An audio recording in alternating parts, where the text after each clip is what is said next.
Um, but then after we do this information gathering, the next step of the process is getting a team together to have a brainstorming meeting. Now, some school districts elect to do this at their evaluation team meeting.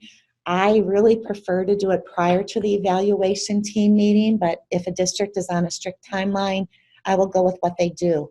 The decision-making process of the WATI, or the Wisconsin Assistive Technology Process, was designed by Joy Zabala and Diane Carroll, and it's called the SET framework. And the SET stands for student, environment, task, and tools. And that's exactly what we do at this decision-making meeting. We talk about the student, and what do we know about the student? What are the student's abilities? What can the student do? What are their strengths? It's a very positive brainstorming meeting because we aren't focusing on the deficits. We're focused on, if they have difficult writing, we'll say, what can they write? Well, they can, manually write the alphabet. They can word process a little bit. So we'll talk about what they can do. What environments do they need to do that in? Is this child in one classroom all day? Do they go from room to room? Does the child have homework? And does the IEP written so that the child needs assistive technology to complete the homework? Well, then we need to look at the home. What are the individuals reading? We may even get more specific. Maybe it's reading content material, for a certain class. Maybe it's reading Google Classroom material and responding. But we try to make that task very defined. And then the very last part of the meeting, we brainstorm tools. And we really open it up and say, brainstorm everything. Now, this is where the assistive technology, often that person does populate a lot of tools, but often the parents or other team members who are involved in the students said, I was thinking about this tool. Do you think this could help? And it might be something that somebody else hadn't thought of. So it's an open brainstorming type of session where everything is written down and we document all of those tools that we are going to attempt to try with the student. I actually have a time framed on the screen here because my rule of thumb is these decision brainstorming meetings should not go longer than an hour. I personally find that if they go longer than an hour, we don't get anything much more done. So I usually assign a timekeeper when we begin the meeting, and I actually have it sort of time framed here. We spend approximately 10 minutes brainstorming about the student, about 10 minutes on the environment, 20 to 30 minutes talking and brainstorming about the tasks, and then the solution generation where we go into looking at the tools. If there is not consensus from your group on what tools should be tried, I will go to the old-fashioned, everybody go up and check the top 3 of their preferences on the list and see what majority rules. If you end up with a list of 10 potential assistive technology tools to try with a student, you can only implement 2 or 3 at a time. Keep that list. I can't say this, this is so critical. Keep your brainstormed list of solutions, because if when you meet again in 6 weeks or 8 weeks or 4 weeks, you find that the technology or the tools that you were trying really did not make the mark at all, they just didn't work, you don't need to reinvent the wheel. You go back to that original list that you created and you work down that list. Unless you've totally missed something about the student or there's a change in the student, then you may need to recreate your list. Now, somebody asked before the webinar, do we have a tool that IEP teams can use to help them in this brainstorming for the IEP process? And the answer is yes. And this is the tool that I have linked from the website. This is one of the WATI tools, but I've updated it since the WATI folks have updated. So this one's just a tad bit different than the one we'll find on the WATI site, which I will also show you before we end our session today. This is the Wisconsin Assistive Technology Continuums. This is a document that has been around for probably 20 years, but it has significantly changed in content as the world has changed with the assistive technology that we have available for students. But this is the tool, and I usually print this tool and make it available for everybody at the decision-making team meeting, so that somebody who really, if we're looking at the area of math and somebody really doesn't have any idea about what math tools um, are available. I'm sorry, I just made my screen larger there so that guys can see this document a little bit easier. We really try to cover the gamut from low tech to high tech in these continuums, and that's why we call them continuums. I never want to laden a child with technology when they don't need it, when they could use something that is less restrictive to meet the same need. So an example might be, if a child can write very fluently, I probably would not write voice to text into the IEP because they don't need the technology to do it. They may still use voice to text to write, but it may not be required in the IEP if they indeed have a lower tech way that they can successfully write to meet their IEP objectives. So you can see we cover most areas here. We start with seating and positioning, mobility, communication, computer and device access. So when we're talking about access, it's not just accessing the keyboard, but it's really accessing everything in the environment. We also cover motor aspects of writing and composing written material. When we look at writing from an assistive technology perspective, it's very important to split the two out. So is the child having problems with the motor aspects of writing? More often than not, there's an occupational therapist that's involved on this student, if indeed there's a motor aspect of writing.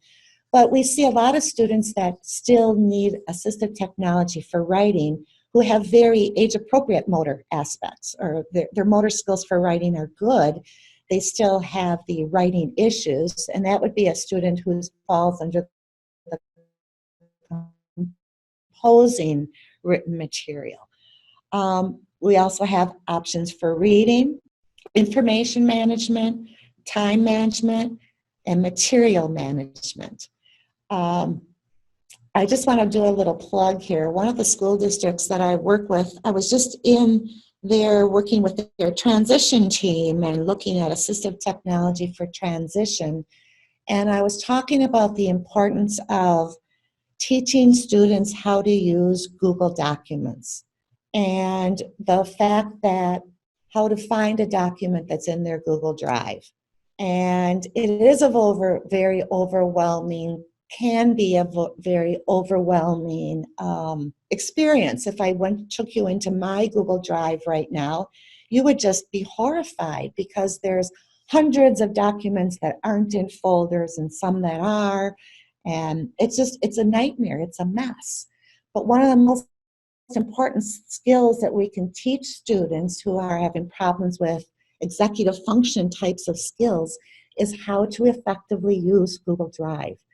And I always remind teachers that what is Google famous for? When you say Google, that means search, right? So we need to teach our students how to do a search in Google Drive. And there's two things we teach them to search for. Is it a document, a slideshow? What type of thing am I searching for? And who created it?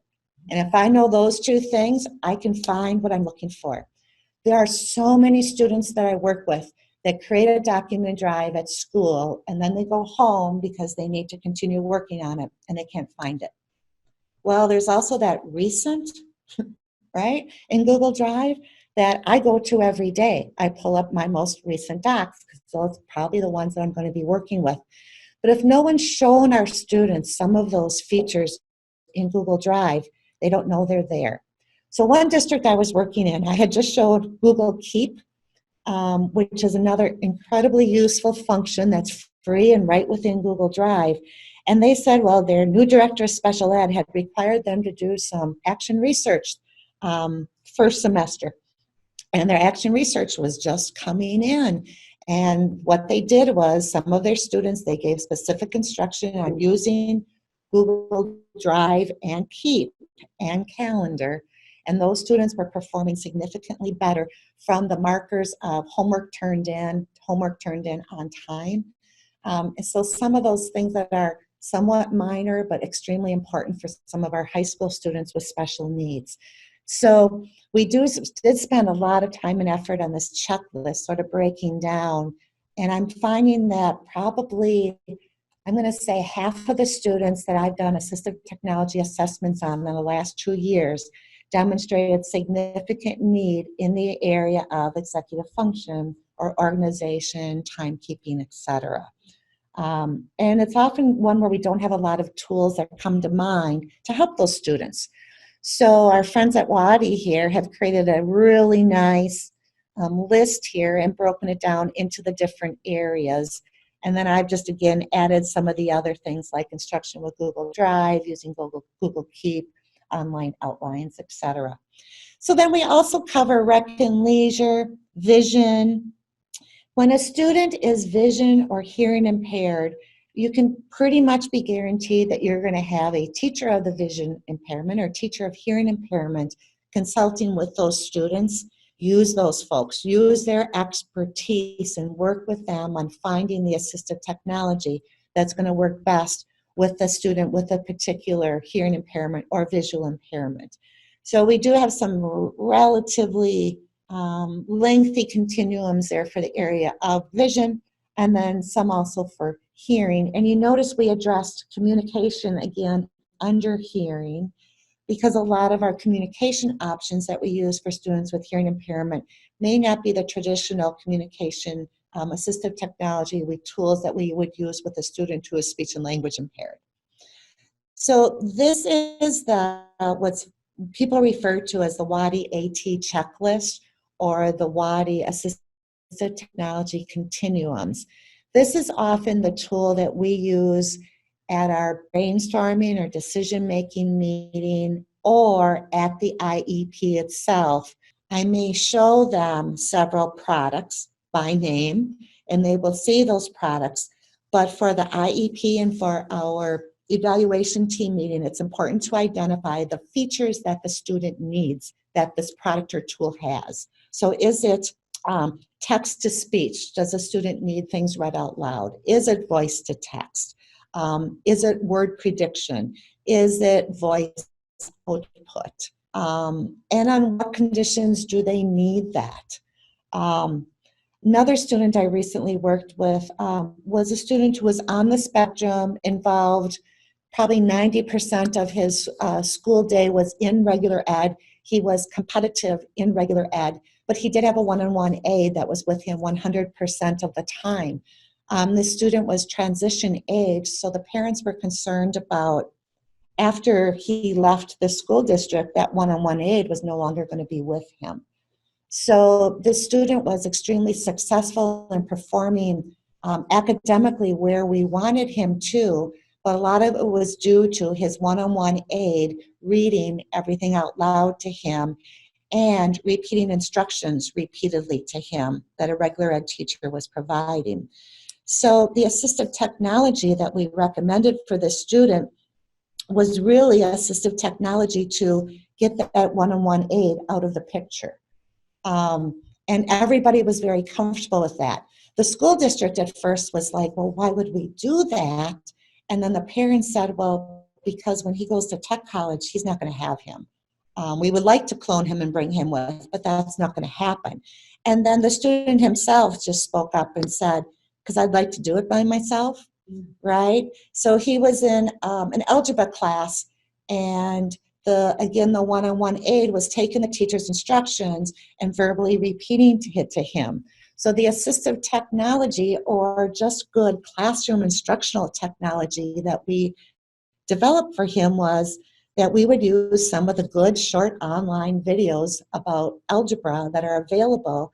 If they were solving for the Y, whatever axis, find the video on YouTube that's going to show maybe an 8-minute video of how to do that same thing the teacher has just taught. So now when the student needs that instruction repeated, they can go to the video on their phone, have that repeated, and continue doing their math without the one-on-one aid helping. And it's going really well. It's a transition. It's a slow transition, but the student would like it because he was going to be given permission to use his phone 100% of the time at high school, and not everybody else had that option. So he bought into it also, which are wins. We want that for a high school student using assistive technology. So this is the AT checklist that, again, is a tool that you can use at IEP or at brainstorming. So then you indeed come to your decision on what it is you want this child to use for the assistive technology.